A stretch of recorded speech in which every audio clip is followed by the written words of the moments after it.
Je sais pas trop pour vous, mais moi, quand j'étais plus petit, je pensais que pour visiter le soleil, il suffisait juste de prendre une fusée et de refroidir au maximum pour contrer la chaleur émise par le soleil. Bon, comment dire que finalement, c'était pas si simple que ça.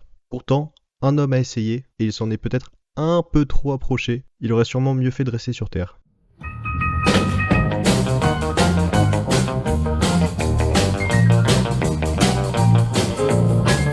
Notre histoire commence en Crète, une île au sud de la mer Égée. Ici, le roi de l'époque s'appelle Minos. Il est marié à Pasiphae. Pasiphae a un seul petit défaut, elle aime coucher avec un taureau.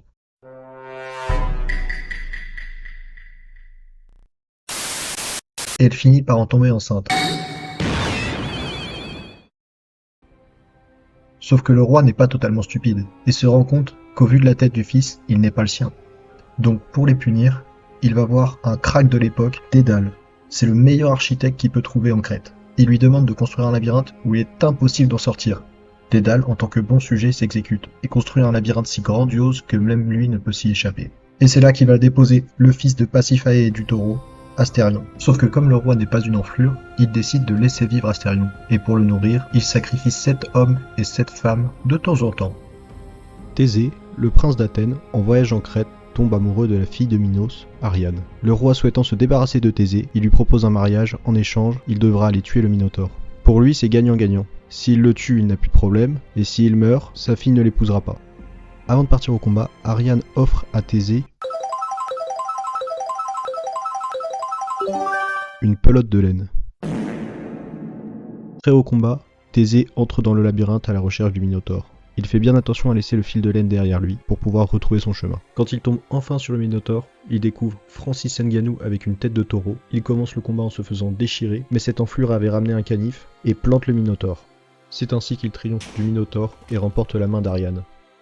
Le roi, au lieu d'admettre sa défaite, a préféré condamner Dédale ainsi que son fils Icare à passer le reste de sa vie dans le labyrinthe qu'il avait lui-même construit.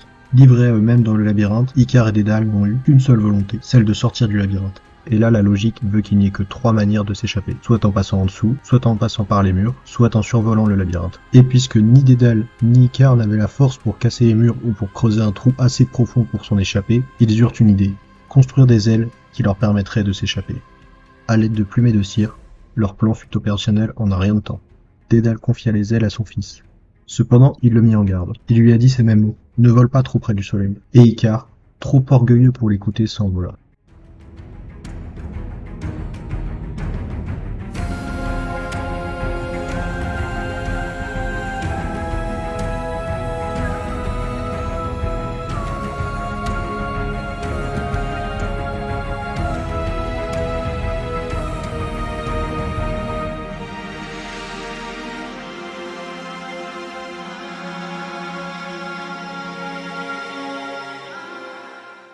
Il fait une chaleur incroyable. Vous pouvez mettre des pouces bleus.